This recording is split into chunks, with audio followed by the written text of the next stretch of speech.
प्यार हमेशा ऐसी चीज से करो जो इतनी महंगी हो कि उसके लिए तुम्हें बिक जाना पड़े। प्यार ऐसी चीज से किया जिसको तुम खरीद सकते हो तो उस चीज की कोई औकात ही नहीं थी। बहुत महंगी चीज से प्यार करना, तुम बिक भी जाओ तो भी उसे खरीद ना पाओ, बिको उसके लिए। कोई ऐसी चीज बहुत पसंद आ गई जिसको दाम चुका के घर ले आए तो उस चीज की औकात ही क्या थी, फिर प्यार ही क्यों किया? घटिया छोटी चीज से क्यों प्यार किया? खरीदे जाने वाली चीजों से, घर लाई जा सकने वाली चीजों से प्यार नहीं किया करते।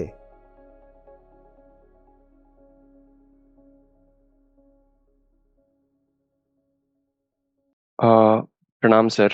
जी।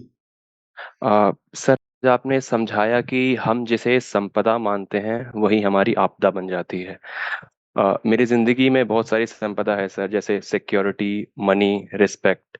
लेकिन एक संपदा आप भी हैं, तो क्या आप भी मेरे लिए एक आपदा हैं? तुम जिसको संपदा कह रहे हो मेरे नाम से, वो मैं नहीं हूं। मेरी वो छवि है जो तुमने बनाई है, तुम्हारी है, तुम्हारे पास की है, मुझसे उसका कोई लेना देना नहीं। तो वो मैं कैसे हो सकता हूं? तुम मुझे जानते कहाँ हो?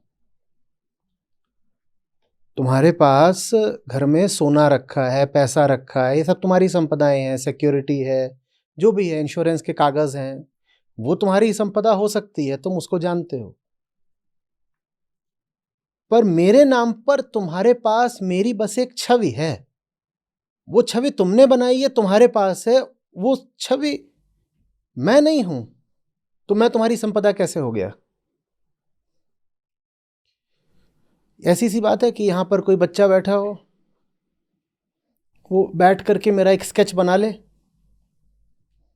और यहां से जाते हुए स्केच को अपनी जेब में डालकर चला जाए। बच्चा है, 4 साल का, समझ में कुछ आया नहीं उसको, जो भी कुछ मैंने कहा, पर इतना उसने कर लिया कि मेरे शरीर का उसने एक स्केच बना लिया वहां बैठे पीछे, और यहां से जाते वक्त जेब में डाल के उस कागज को चला गया और घर जाके बोल रहा है, देखा मैं आचार्य को उठा लाया, वो मेरी संपदा हो गया। अब आचार्य अब मेरी संपदा हो गया, मैं उसे अपने घर ले आया हूं। वो कागज तुम्हारा, वो कल्पना तुम्हारी, वो कलम तुम्हारी, वो छवि भी जो तुमने बनाई है वो मेरी नहीं, वो वास्तव में तुम्हारी। जब सब कुछ तुम्हारा, तो वो जो कुछ भी था उसका मुझसे क्या लेना देना? मैं तुम्हारी संपदा कैसे हो गया? वो कागज तुम बांध के घर में ले गए, मैं तुम्हारी संपदा कैसे हो गया? मुझे अपनी संपदा मत बना लीजिएगा। उसका अर्थ यही होगा कि आपने कोई बहुत छोटी चीज पकड़ ली। जो वास्तविक चीज है वो नहीं पकड़ी जा सकती, वो बच्चे की जेब में आएगी ही नहीं। पर बच्चा आतुर है कि आचार्य को पैक करके घर ले जाऊंगा। फिर एक फिल्म आई थी, वहां पर वो दो घूम रहे होते हैं, तो बोलता है बहुत बढ़िया माल है। वो किसी इंसान को देख के बोल रहा है, तो उसके साथ जो लगा हुआ है फ्लंकी, वो बोल रहा है पैक करा ली क्या? ऐसे ही हमारा रहता है, आचार्य पसंद आ गया तो पैक करा लो, घर ले जाओ अपने, अचार बन जाएगा, वो अचार ही पैक होता है। वेदांत पिकल।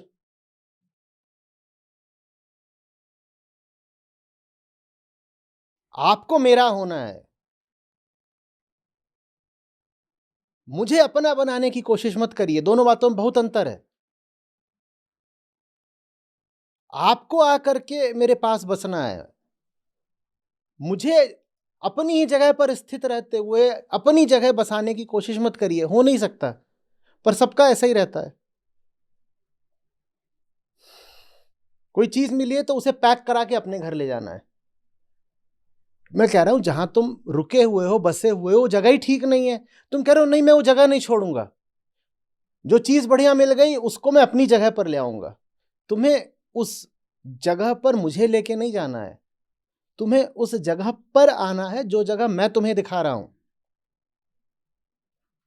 पर हम में से बहुत लोग यही गलती कर रहे हैं, और मजेदार एब्सर्ड बात यह है कि बहुत लोग सफल भी हो चुके हैं। वो एकदम सफल हो चुके, उनको लगता है कि मैं उनकी संपदा बन गया। वो मुझे अपने घर ले गए पैक करके। कर लो पैक, अच्छी बात है। हमने भी इसीलिए आप ही लोगों के लिए चाबी के छल्ले बनवाए हैं और घड़ी बनवाई है, उसमें मेरा मुंह चिपका है। मुझे पैक करा के घर ले जाओ। हम तो हैं ही सामने बाजार में। अच्छा, इसी बहाने कुछ संसाधन आएंगे, क्योंकि पैक कराए बिना तो मानोगे नहीं।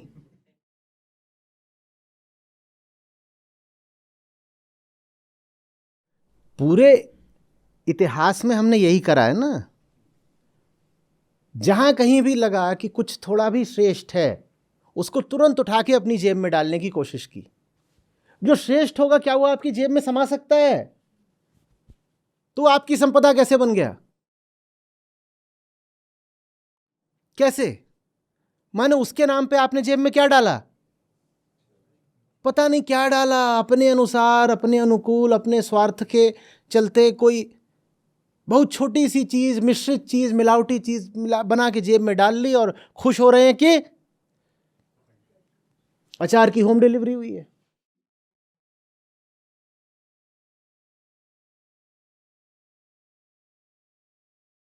आप लोग अभी देखिएगा, अभी फिर से लोग आएंगे वहां पे लिखने कम्युनिटी पे कि आज क्या सुना, और मैं वो पूरा अगर पढ़ लूं तो मैं अगले दिन बोलने से इनकार कर दूं कि अगर ये सब कुछ मैंने बोला था तो मुझे हक नहीं है बोलने का।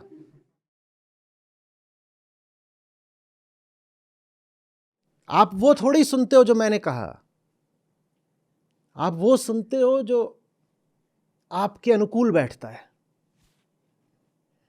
कई बार मैं बहुत मार्मिक बात बोलता हूं, पर वो बात ऐसी होती है कि आप स्वीकार करो तो आपको चोट लगेगी। 10 में से फिर एक आदमी होता है सिर्फ जो उसको अपने नोट्स में लिखता है कम्युनिटी में, बाकी लोग उसको उड़ा ही देते हैं कि जैसे मैंने बोला ही नहीं, मैंने नहीं बोला, उड़ा दिया।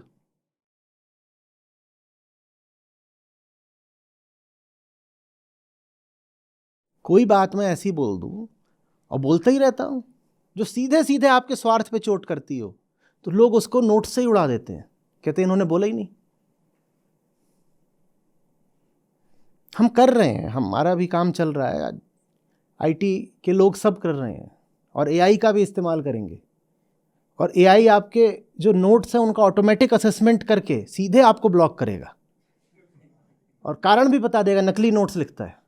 नकली माने ये नहीं कि किसी और की नकल करके लिख दिया है, नकली माने नकल नहीं, नकली माने वो लिखा जो उन्होंने कभी बोला ही नहीं था, और जो उन्होंने असली महत्व की बात बोली वो नोट से गायब कर दी।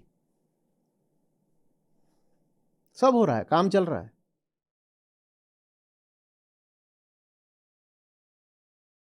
बस ये है कि वो काम ऐसा है कि 100-200 लोगों की एक आईटी टीम चाहिए। एक छोटी मोटी आईटी कंपनी जितना बड़ा एक आईटी विभाग चाहिए, अब उतने लोग नहीं है, इसीलिए काम बहुत धीरे धीरे मंथर गति से लेकिन हो रहा है।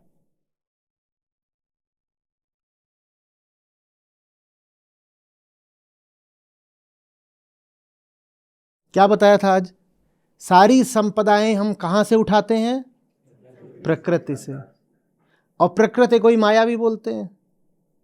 तो मैं आपकी संपदा हूं तो मैं क्या हो गया? माया। जय राम जी की।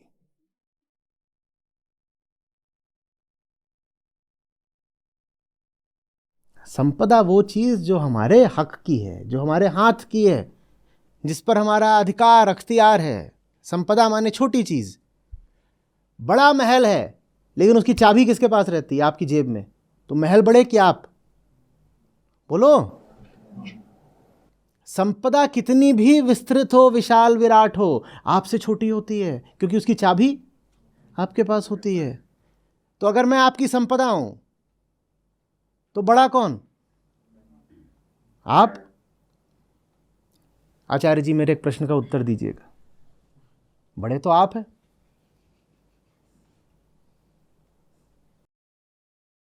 सर बट कोई गाइडिंग चाहिए होती है ना, कभी फिसल गए तो। तो हाँ।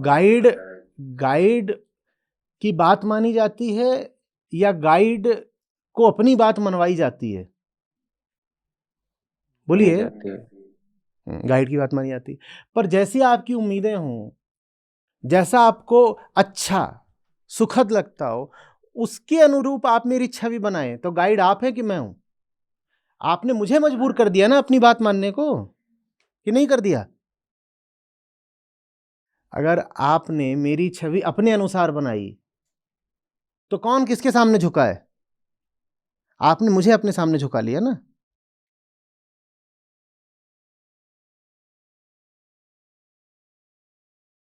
सारी मैं कड़वा नहीं बोलना चाहता, मैं कड़वा हूं। नहीं सर, आई नो सर। ठीक है, आई मीन 2 साल से हूँ आपके साथ। मतलब समझिए बात का। मैं आपकी भावना की कदर करता हूं, आप मुझे साथ रखना चाहते हो, लेकिन साथ साथ में बहुत अंतर आ जाता है। एक साथ ये होता है कि मैं वैसा ही रहूंगा जैसा हूं, मैं वहीं रहूंगा मैं जैसा हूं। अब तुम यहां आ जाओ, जैसे बीवी की विदाई कराई जाती है, मेरे पास आने के लिए तू अपना घर छोड़ेगी। एक ये साथ होता है, और दूसरा क्या होता है? चलो फिर मैं आ जाता हूँ, मैं आ जाता हूँ। 100 आसमानों को और 2 जहानों को छोड़ के आई तेरे पास। आपका साथ किस तरीके का है? आप मेरी विदाई कराना चाहते हो? मुझे बहुत मजा आता है ये सब स्वांग करने में। मैं तो बोल ही रहा था, एब्सर्ड में मेरा बड़ा जी है। मैं साड़ी वाड़ी पहन के ऐसे घूंघट डाल लूंगा। हाँ, वजनी बहुत हूं, तो जितने वो कहार होंगे उनकी हालत खराब होगी।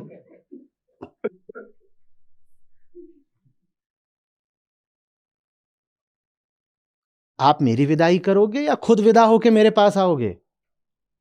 दोनों साथ की बात है। और हमने हमेशा यही गलती करी है। जो हमें बहुत ज्यादा भी पसंद आए हैं, हमने कहा है उनकी विदाई वो हमारे पास आ जाएं।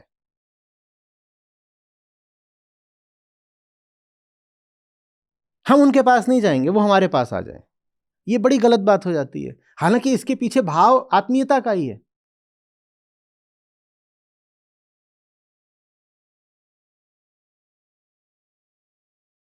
बुद्ध की बातें हैं। कल मैं उस पर लेख पूरा पढ़ रहा था, जो पाली कैनन है। अब उसको लेके भी विवाद रहता है। श्रीलंका में एक तरह की बात मिलती है, तिब्बत में एक तरह की बात मिलती है। और जब कुछ ऐसा मिल जाता है तिब्बत में, त्रिपिटक में, जो दूसरे लोग उसका दुरुपयोग करके उसका मजाक उड़ा रहे होते हैं, तो फिर बौद्ध लोग आए कहते हैं क्या ये बात लंका में मिली? नहीं मिली ना, तो ये बात असली नहीं है, ये किसी ने साजिश करके इसमें डाल दिया है।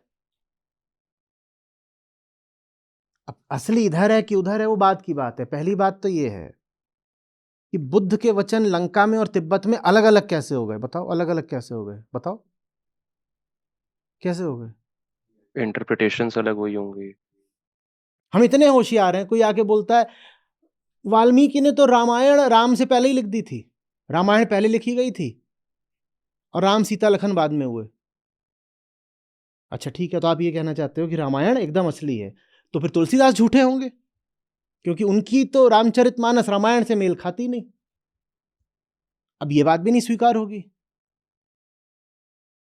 अगर बुद्ध एक हैं तो लंका और तिब्बत में अंतर कैसे? और अगर राम एक हैं तो रामायण और रामचरितमानस में अंतर कैसे? बात सीधी है क्या? सबने अपने अपने हिसाब, अपनी अपनी कल्पना से छवि बना के लिख दिया है। हमेशा से यही करा हमने। फिर हम फंसते हैं कि ये क्या हो रहा है। हम बोल देते हैं उदाहरण के लिए कि वेद व्यास ही रचयिता है महाभारत के भी, पुराणों के भी। पर आप भागवत पुराण ले लें तो उसके वृतांत महाभारत से मेल ही नहीं खाते।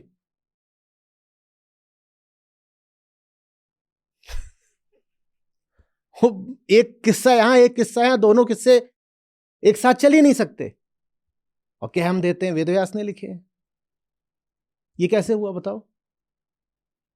क्योंकि हमें सच से ज्यादा परवाह होती है अपने आग्रह की।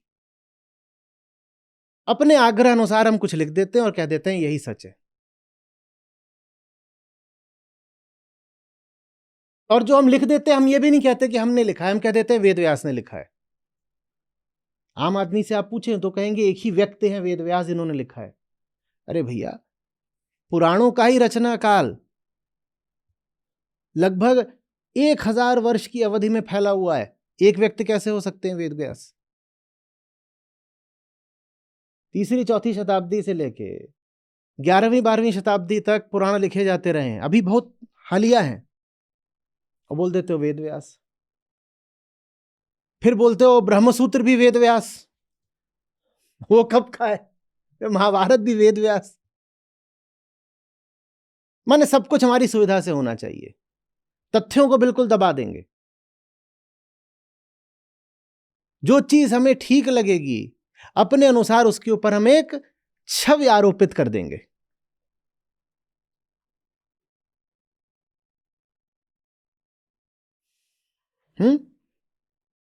और होता भी तो यही ना, आपको दुनिया में अच्छी से अच्छी चीज मिले, आप क्या करते हो? बहुत अच्छा कुछ मिला, आप बिक नहीं जाते, आप उस चीज को खरीदते हो। मुझे खरीदो नहीं, आप बिक जाओ। ये बहुत अलग अलग बातें हैं। जो असली प्रेमी होता है वो खरीदने को नहीं, बिकने को तैयार रहता है। बिकने को तैयार रहो, बिकोगे, लेकिन तुम कैसे? तुम पहले ही बिके हुए हो। हमारे माथे पे खुदा हुआ है सोल्ड, हमारी छाती पे लिखा हुआ है रिजर्व्ड। अब आप सच के आगे कैसे झुकोगे? अब आप सच को कैसे बिकोगे? आप तो पहले ही बिके हुए हो। किसने खरीदा आपको? किसने खरीदा? दुनिया ने खरीद रखा है। दुनिया पहले ही आपकी बोली लगा करके सौदा कर चुकी है। तो सच के सामने बिकने के लिए हम उपलब्ध ही नहीं होते। तो फिर हम कहते हैं अब मैं तो बिक सकता नहीं, चलो कोई अच्छी चीज, ऊंची चीज, बढ़िया चीज लगी, इसको ही खरीद लाता हूं।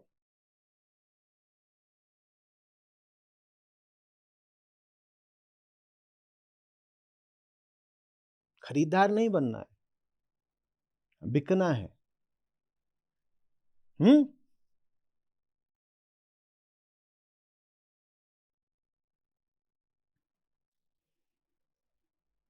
गले राम की जेवड़ी, जित खींचे तित जाऊं।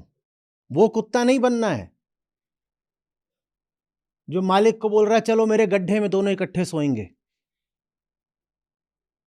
मालिक तय करेगा ना कि कहां जाओगे, या तुम आग्रह करोगे कि मेरे हिसाब से मालिक चलेगा। पर कुत्ते करते ऐसा ही है, देखना जब उनको शाम को घुमाने निकलते हैं मालिक लोग सुसु के लिए, तो सब कुत्ते खींचे रहते हैं मालिक को। हमारे यहां भी एक होता था ब्रूनो, एक बार मेरे पिताजी को पता नहीं कौन से मोहल्ले में खींच के ले गया। वो बुजुर्ग हो रहे, उनके नहीं इतना दम, वो मस्त हो रहा था, मोटा कुत्ता जबरदस्त। वो खींचता गया, वो खींचते भी गए। घंटे भर बाद घर से ढूंढने निकले लोग, वो खींचते खींचते खींचते उनको लिए जा रहा है, वो ऐसे कर रहे हो। कभी देखा है जो बढ़िया मोटे कुत्ते होते हैं वो कैसे खींचते हुए ले जाते हैं? ऐसा कुत्ता नहीं बनना है। गले राम की जेवरी, जित खींचे तित जाऊं। राम जहां खींचे वहां जाओ, खुद राम को नहीं खींच के ले जाओ।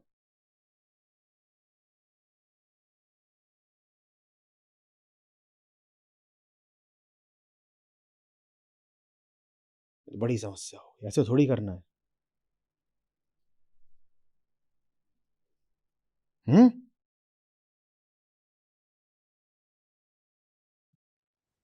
सर प्रॉब्लम तब आती है जब मेरे पास जो संपदा है वो मुझे ज्यादा प्रीशियस लगती है कि यार अगर छोड़ दिया तो नो, और उसके चलते एक रैट रेस में भी बंदा फंस जाता है।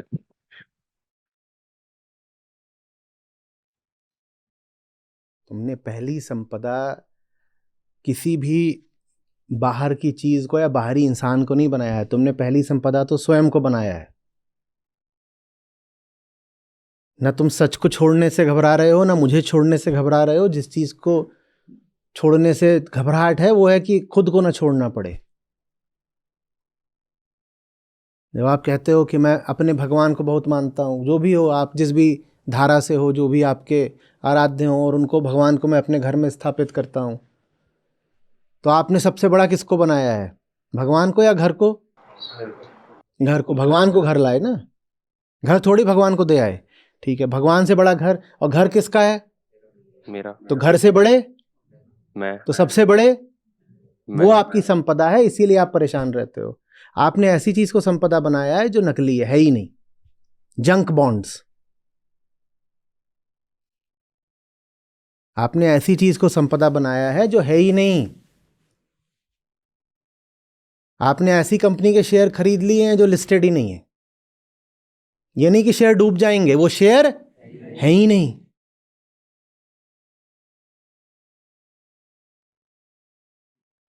बट वो सर शेयर मेरे रहते मैं तो हूँ।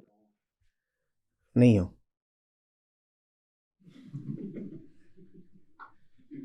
सिद्ध करोगे हो। मीन आई हैव सब अंडरस्टैंडिंग, राइट? मेरे पास कुछ अपनी समझ है, उस पे मैं कुछ बोल रहा हूँ, मैं कुछ हूँ, उस बेसिस पे मैंने कुछ। समझ का ढोल तो अभी अभी बजा है।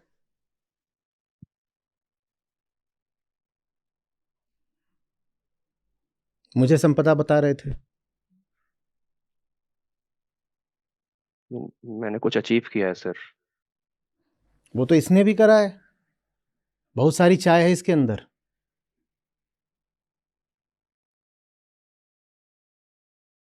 इसमें लाके किसी ने भर दी है, एक दिन बाहर उलीच दी जाएगी। और जिसने भर भी दी है तो इसके कोई काम नहीं आ रही, काम तो मेरे आ रही है। ऐसे ही तुम्हारे पास अचीवमेंट्स हैं।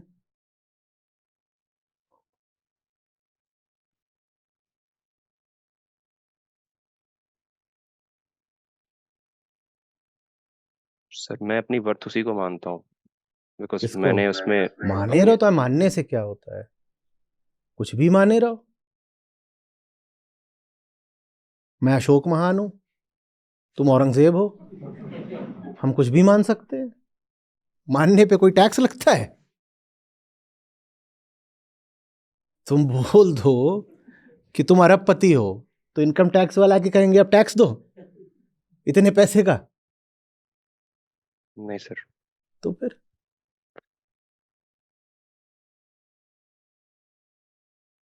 बट सर मैं तो हूं ना, मैं, मुझे लगता है सर। लग तो कैसे कुछ भी छो सकता है, लगने में क्या जाता है? लगाई बुझाई, इसमें तो कुछ भी चल सकता है, किसी को कुछ भी लगे, उसमें क्या हुआ? अभी सो जाओ, देखो क्या क्या नहीं लगेगा। जो सब लगेगा सोने में, सपने में, वो होगा क्या? नहीं। फिर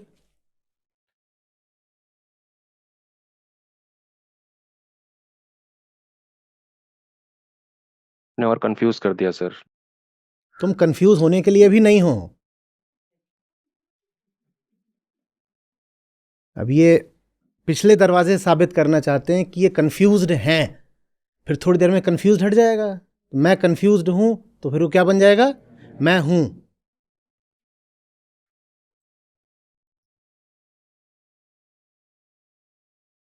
यही जो भाव होता है ना, इसको अहंता बोलते हैं। इसी को जाकर के समर्पित करना होता है। मैं नहीं हूं, तुम हो। मैं नहीं हूं, तुम हो।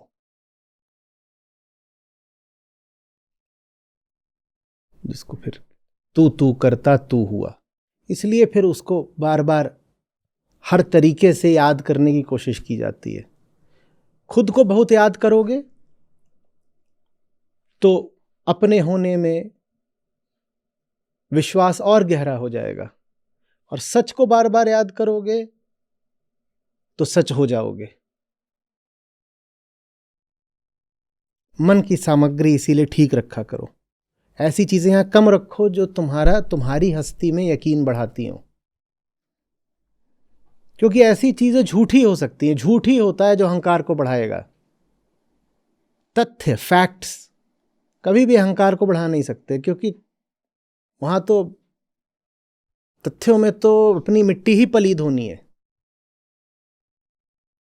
ठीक है सर, मैं बिलीव्स पे क्वेश्चन करता हूँ, अपने फैक्ट्स में जीने की कोशिश करता हूँ।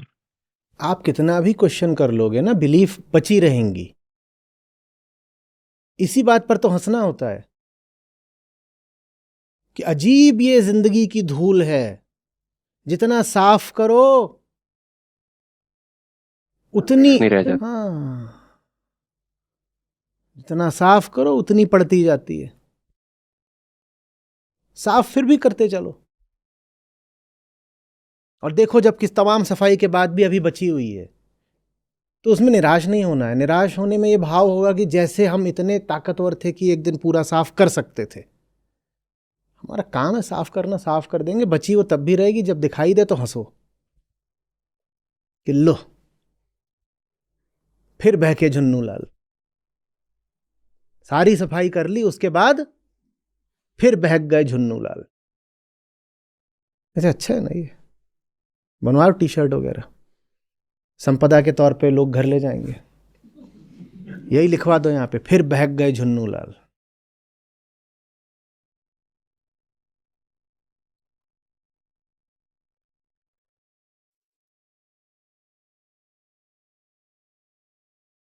प्यार हमेशा ऐसी चीज से करो जो इतनी महंगी हो कि उसके लिए तुम्हें बिक जाना पड़े। प्यार ऐसी चीज से किया जिसको तुम खरीद सकते हो, तो उस चीज की कोई औकात ही नहीं थी। बहुत महंगी चीज से प्यार करना, तुम बिक भी जाओ तो भी उसे खरीद ना पाओ। बिको उसके लिए। कोई ऐसी चीज बहुत पसंद आ गई जिसको दाम चुका के घर ले आए, तो उस चीज की औकात ही क्या थी? फिर प्यार ही क्यों किया? घटिया छोटी चीज से क्यों प्यार किया? खरीदे जाने वाली चीजों से, घर लाई जा सकने वाली चीजों से प्यार नहीं किया करते। जो कुछ भी अपने घर लाया जा सकता है वो प्यार के काबिल नहीं होता।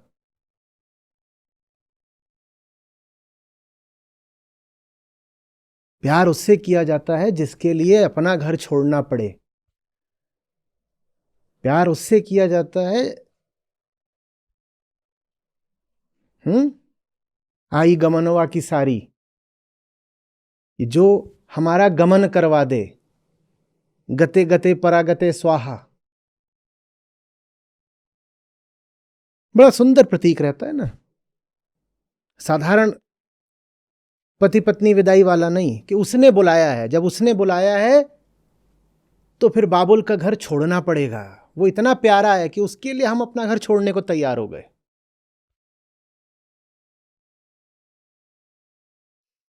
वो इतना प्यारा है कि अब नैहरवा हमका ना भावे।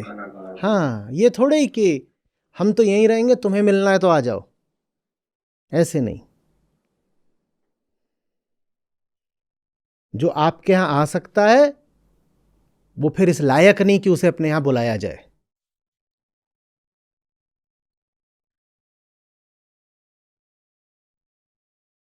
हुँ? इस पे बहुत सुंदर साहित्य लिखा गया है। खोज के डालिएगा, बहुत आनंद आएगा। भक्ति में और सूफियों के यहाँ बहुत इस भाव पर सुंदर रचनाएं हैं।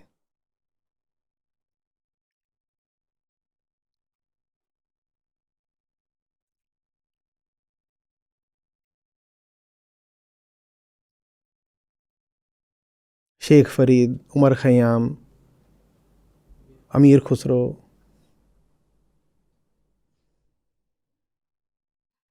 कबीर साहब का तो नाम ही लेने की ज़रूरत नहीं, वहाँ तो है ही बहुत कुछ। बाबा बुल्ले शाह, रूमी,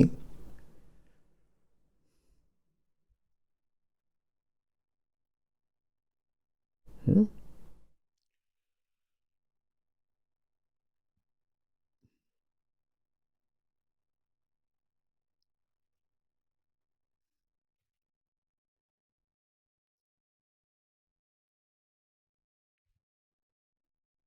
संत रैदास, प्रभु जी तुम चंदन हम पानी। हमारे तुम्हारे रिश्ते में हमें हमारी औकात पता है, हम तुम्हें नहीं खरीदेंगे।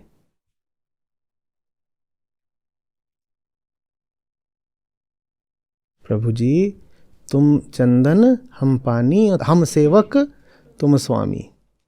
रिश्ता तो है, पर उस रिश्ते में तुम कौन हो, हम कौन हो, हम ये कभी नहीं भूलेंगे। हम सेवक, तुम स्वामी। आचार्य जी, आपने एक बार बताया था कि बुद्ध और मेरे बुद्ध, इसमें बहुत अंतर होता है। कि जो बुद्ध है वो तो ये है कि उनके सामने तो हमको ही, जैसे अभी चल रहा है कि हमको ही झुकना है और मानना है, अपने आप को अर्पण करना है। लेकिन जब मेरे बुद्ध आ जाता है तो उसमें मैं अपनी ही छवि बना के कुछ भी, और जैसे बहुत सारे आज की उसमें आश्रम चल रहे हैं, गुरु चल रहे हैं, सब कुछ है। जैसे अभी आपने बताया कि पैक्ड पिकल होता है, ऐसा कुछ है, तो उनके नाम पे मतलब लोग जो है वहां पे उन्होंने बहुत सारी वेराइटीज रखी होती है, और उनके नाम पर लोग अंधश्रद्धा में उनको खरीदते भी हैं। बहुत बहुत मतलब जो लेने लायक चीज भी नहीं है उनको भी ले लेते हैं। कि और उनकी आस्था भी क्या होती है, ये गुरु की चीज है। मैंने कई जगह पर ऐसा देखा है, मैं लोगों के साथ गया था, बहुत दिन पहले की बात है, कि वो पीने का जो पानी है ना वहाँ पे, उस पानी को भी स्टोर कर रहे थे, और ये बोल रहे थे कि ये पानी बहुत अच्छा होता है, इसको घर ले जाएंगे और इसको मतलब रखे रखेंगे, बाद तक पीते रहेंगे। तो मतलब हम या गुरु या सच के सामने। लेकिन मैंने एक चीज देखी, जब से मैं 2018 से आपसे जुड़ा हुआ हूँ, और तब से ही आपको कंटिन्यू सब कुछ छूट गया और सब। अब लेकिन आपको सुनने के बाद ऐसा होता है कि अ, मतलब आप जो कह रहे हो, आपके माध्यम से जो हो रहा है वो बहुत महत्वपूर्ण है। उसमें हो सब आप ही की वजह से रहा है और आप ही कर रहे हो, लेकिन जो मिल रहा है वो महत्वपूर्ण ज्यादा है। जैसा आपने भी कहा था कि मुझे छवि मत बना लेना, मतलब कोई संपदा मत बना लेना। मैं क्या हूं, जो बोल रहा हूं वही हूं आपके लिए। उसको विकृत मत करो अपने अनुसार। जब मैं कह रहा हूं छवि मत बनाओ, तो मेरा आशय बस ये नहीं कि इस व्यक्ति की छवि मत बनाओ। उससे ज्यादा मेरा आशय ये है कि जो मैं कह रहा हूं उसकी छवि मत बनाओ। जो कह रहा हूं उसको सीधे सुनो, उसको अपने अनुसार तोड़ मरोड़ के मत सुनो। छवि कोई व्यक्तियों की थोड़ी बनाई जाती है। आप मेरी छवि बना लो, उसको थोड़ा ऊपर नीचे कर दो, उससे बहुत फर्क भी नहीं पड़ेगा। आप मेरी छवि बना लो और उसमें आप मुझे गंजा कर दो या मेरे 3 नाक लगा दो, तो उससे कोई बहुत फर्क नहीं पड़ने वाला हमारे काम में। व्यक्ति की छवि बनाने से नहीं बनानी चाहिए, पर बना भी दी तो बहुत कोई नुकसान नहीं हो गया।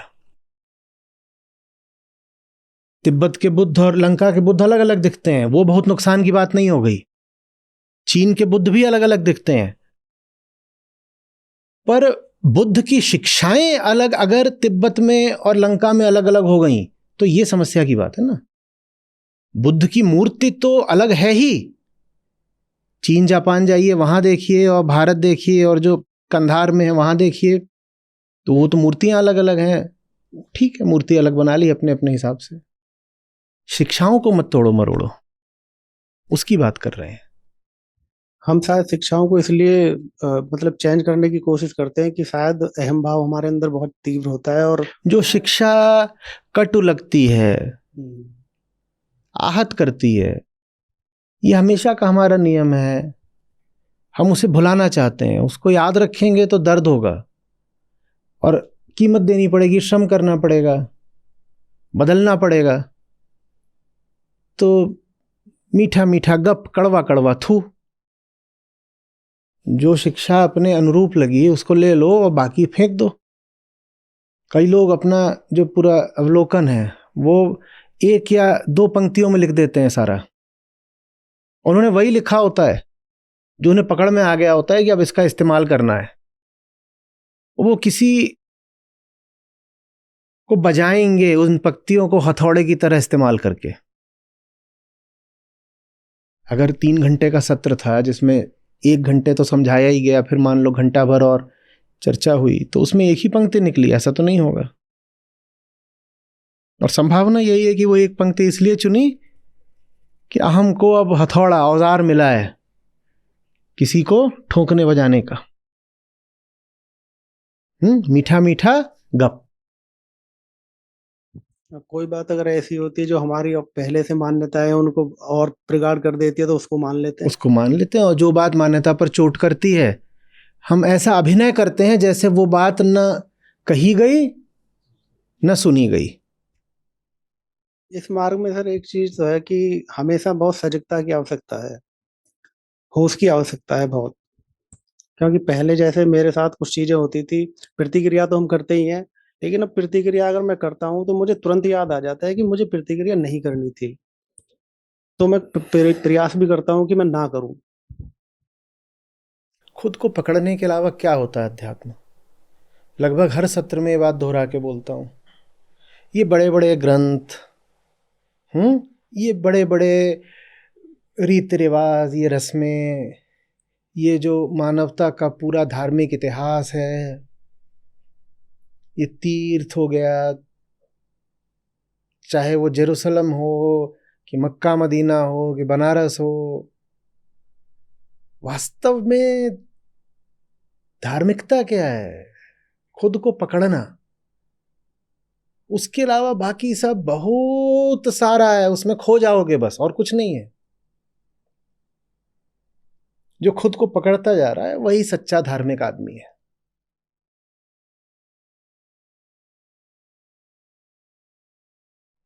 समझ में आ रही है बात? ये उसके अलावा आपको जितना करना हो आप कर सकते हो, कोई नहीं कह रहा। आप अनंत है धर्म का क्षेत्र, उसमें इतना कुछ आप कर सकते हो कि 100 साल कम पड़ जाएं। करते रहो करते रहो करते रहो, पर असली काम वो सब नहीं है। असली काम तो एक ही है, क्या? खुद को पकड़ना। लेकिन धर्म के नाम पर हम खुद को पकड़ने के अलावा बाकी सब करते रहते हैं। बाकी सब जो करते रहते हैं कई बार उसका कोई महत्व नहीं होता, कई बार उसका थोड़ा बहुत सकारात्मक हो सकता है कुछ महत्व, और कई बार उसका जबरदस्त रूप से नकारात्मक भी प्रभाव होता है। लेकिन एक बात पक्की है, वो जो कुछ भी है, जो अन्यथा होता है धर्म के नाम पर, वो केंद्रीय चीज नहीं है।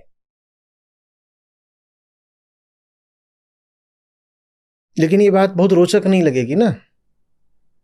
इस बात में कोई चकाचौंध नहीं है, इसमें कुछ ऐसा नहीं है कि आपको बिल्कुल रोमांचित कर जाए और चमत्कृत कर जाए कि क्या करना है। धर्म माने खुद को पकड़ना है, कह रहे हैं यही है बस, इतना ही नहीं, थोड़ा कुछ और तो होगा।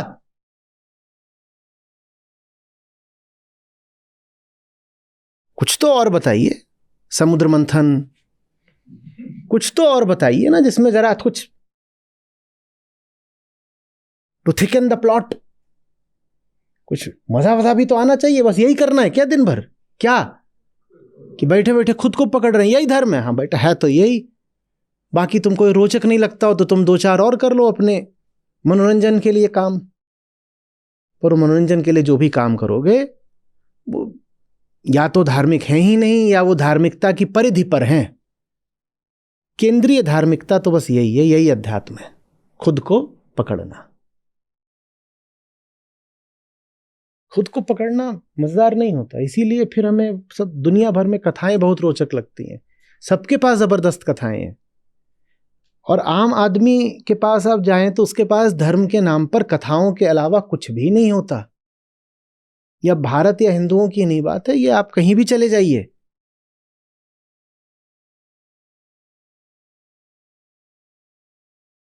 बौद्धों के पास चले जाइए, पश्चिम की तरफ चले जाइए तो अब्राहमिक जो 3 धाराएं हैं प्रमुख, वहां भी यही है। खूब कहानियां खूब कहानियां खूब कहानियां। कहानियां अच्छा बढ़िया दिल बहला के रखती हैं, मनोरंजन देती हैं, और साथ ही साथ ये आसरा भी बना रहता है कि कोई धर्म की बात हो रही है तो अगर हम कहानी कह रहे हैं तो हम धार्मिक आदमी हो गए, ऐसी सांत्वना भी मिलती रहती है।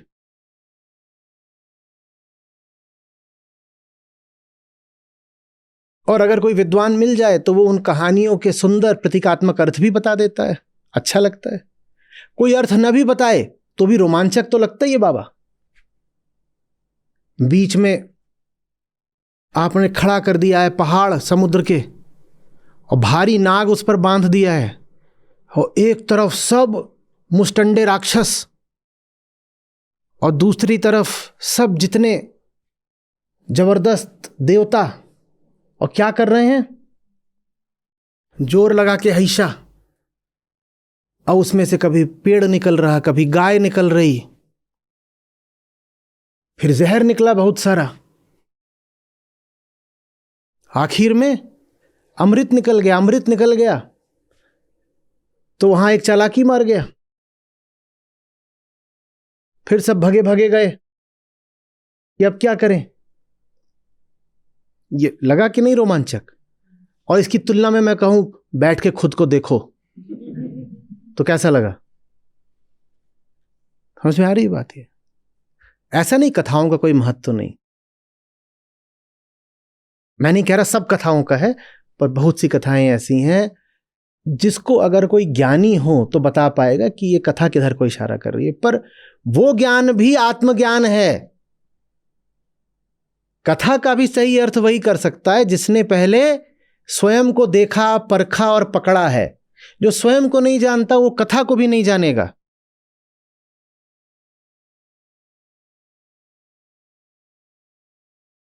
तो आपको निराश करते हुए आखिरी बार फिर से, अध्यात्म माने होता तो बस यही है, आत्मज्ञान, इसके अलावा कुछ नहीं होता।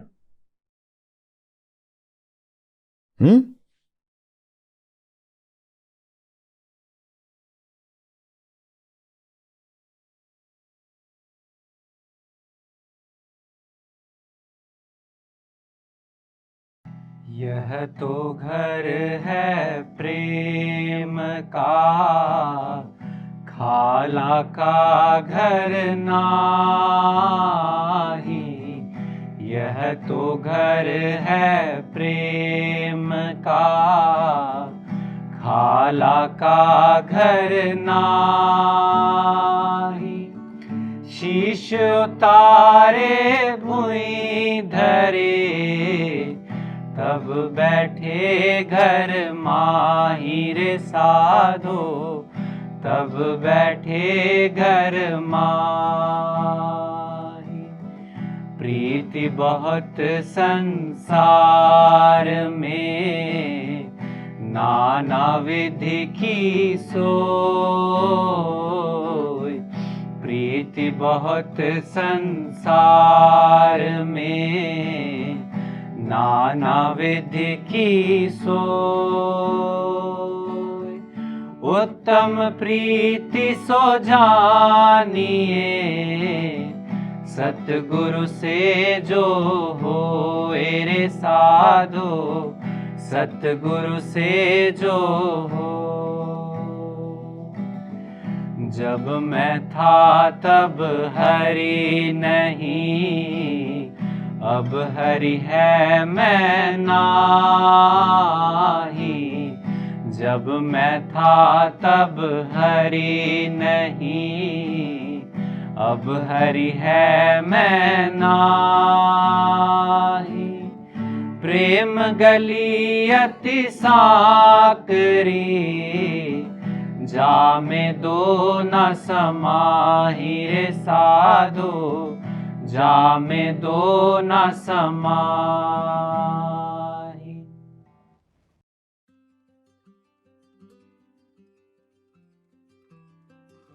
मेरा नाम हर्षवर्धन सिंह भाटिया है। मैं अभी IIT गुवाहाटी में अभी फर्स्ट ईयर कंप्लीट किया। अभी मेरा अगस्त से सेकंड ईयर स्टार्ट हुआ।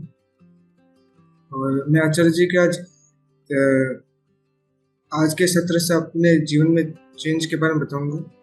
तो आचार्य जी ने सबसे पहले कहा था कि मतलब आत्मज्ञान की आवश्यकता बताई थी एक तरह से, और फिर ये कहा था कि ये जानना बहुत जरूरी है कि अंदर की मंशा क्या है। आचार्य जी ने ये भी कहा था कि कृष्ण कहते हैं कि अंतर्स्थिति को बिना जाने झांसे में नहीं फंसना है, बाहरी लक्षणों में नहीं फंसना होता है। तो इसका मैं एक और उदाहरण दूंगा। मैं भी 1 साल से गीता समागम से जुड़ा हुआ हूँ, लेकिन तरीके से मैंने सिर्फ 1 महीने पहले ही जुड़ना स्टार्ट किया, क्योंकि लगभग 11 महीनों तक ना मैं सिर्फ आचार्य जी जो सत्र में बोलते थे उनके बोल लिख देते एज इट इज, और पीछे बैक ऑफ द माइंड ये रहता था कि बस जल्दी जल्दी सुनो और जो बोल रहे लिखो और नोट्स बना के निकलो। और ये जब मैं कॉलेज में भी जब किसी के सामने करता था ना, तो लोग मुझे कहते थे कि तू अच्छा लड़का है, तो उससे मुझे सम्मान भी मिलता था, लेकिन अंदर अंदर ना उन्हें पता था, ना मुझे भी कहीं ना कहीं पता नहीं था कि मैं सिर्फ नाटक कर रहा हूँ, मतलब एक्चुअली मैं पढ़ नहीं रहा हूँ। और जब मैं अच्छे से समझता भी नहीं था तो मेरे को सवाल भी नहीं आते थे, और सवाल नहीं आते थे तो मेरे काउंसलर भी मेरे से पूछा करते थे कि सवाल क्यों नहीं आ रहे। तो एक बार इससे तंग होकर मैंने गीता समागम से जानबूझ के एक बार फॉर्म भी नहीं भरा था, लेकिन अब तो मेरे को जाके समझ में आ गया। और उसके बाद आचार्य जी ने क्विज क्लब का भी उदाहरण दिया था कि हम लोग ज्ञानी बनते हैं, श्रम करते हैं, उसका मोस्ट ऑफ द कारण ये होता है कि हमें लोगों से सम्मान मिले। शुद्र व हीन कामना इतना जगत को दौड़ाए है, तो निष्काम व करुणावान ज्ञानी क्यों श्रम से घबराए हैं।